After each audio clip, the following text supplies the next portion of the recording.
Pada kesempatan ini di Oase Hikmah, saya akan mencoba membahas tema tentang keharmonisan rumah tangga. Lalu dalam ayat itu pula Allah mengatakan, setelah fasalihatu qanitatun hafidhatin lil ghaibi bima hafidallah, Allah memberikan solusi. Wallati takhafuna nusuzahun, di mana khitabnya dalam ayat ini adalah kepada para suami.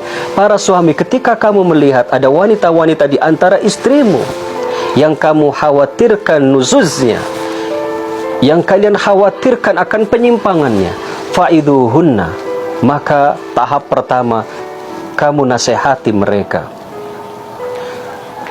Fa'idhuhunna wahjuruhunna fil madaji. Yang kedua, coba kamu tinggalkan di tempat tidur, jangan kamu temani tidur.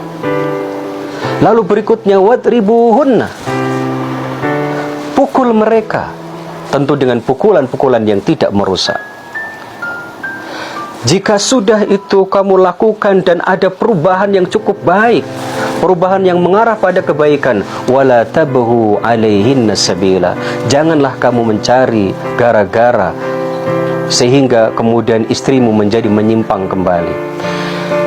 Oleh karenanya kaum muslimin wal muslimat yang berbahagia, cukup ayat ini menjadi referensi bagi para kaum suami dan istri, bagi kita kaum muslimin wal muslimat yang telah memasuki bahtera rumah tangga. Bagaimana kita masing-masing, baik suami maupun istri, memahami hak dan kewajibannya. Pahami hak dan kewajibannya, lalu implementasikan dalam kehidupannya. Yang muaranya adalah bagaimana masing-masing punya prinsip, masing-masing punya tujuan, bahwa tujuan ini adalah bagaimana bahtera rumah tangga ini bisa berlabuh sampai ke surga. Ketika semua pihak, baik suami maupun istri, punya tujuan yang sama, punya arah yang sama, yaitu ingin masuk surga Allah dan ingin terhindar dari azab Allah, maka insya Allah perceraian bukan sebuah solusi, perpisahan dalam rumah tangga bukan sebuah solusi, kecuali ketika hal itu adalah menjadi hal yang harus dilakukan.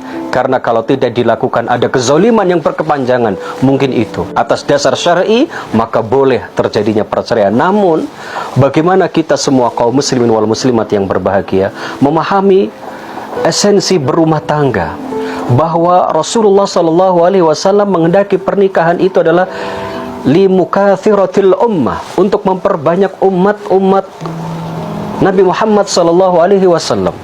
Dengan memperbanyak umat, banyak kemudian umat yang mempunyai pemahaman agama yang luas, umat yang kemudian senantiasa tunduk dan patuh kepada Allah, Rasul, ya, kepada ajaran agama Islam yang hak ini, sehingga sama-sama tujuan untuk masuk surga, selamat dari neraka, bisa tercapai, bisa terwujud dengan baik.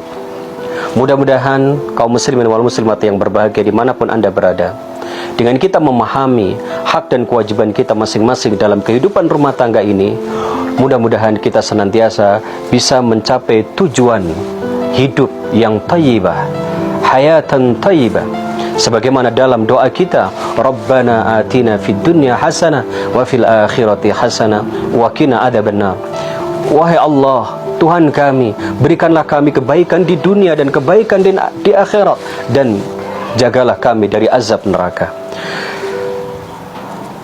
Tidak mustahil, artinya mudah, insya Allah, dengan bimbingan dan pertolongan Allah Subhanahu wa Ta'ala, dengan kita masing-masing berusaha menetapi hak dan kewajiban kita masing-masing dalam hidup berumah tangga ini, maka tujuan harmonisasi dalam kehidupan kita berumah tangga akan terwujud, dan pada akhirnya kita akan menjadi orang-orang yang husnul khatimah, dan sesuai dengan harapan kita, insya Allah kita akan bisa mendapatkan Jannatul Firdaus. Amin amin ya rabbal alamin.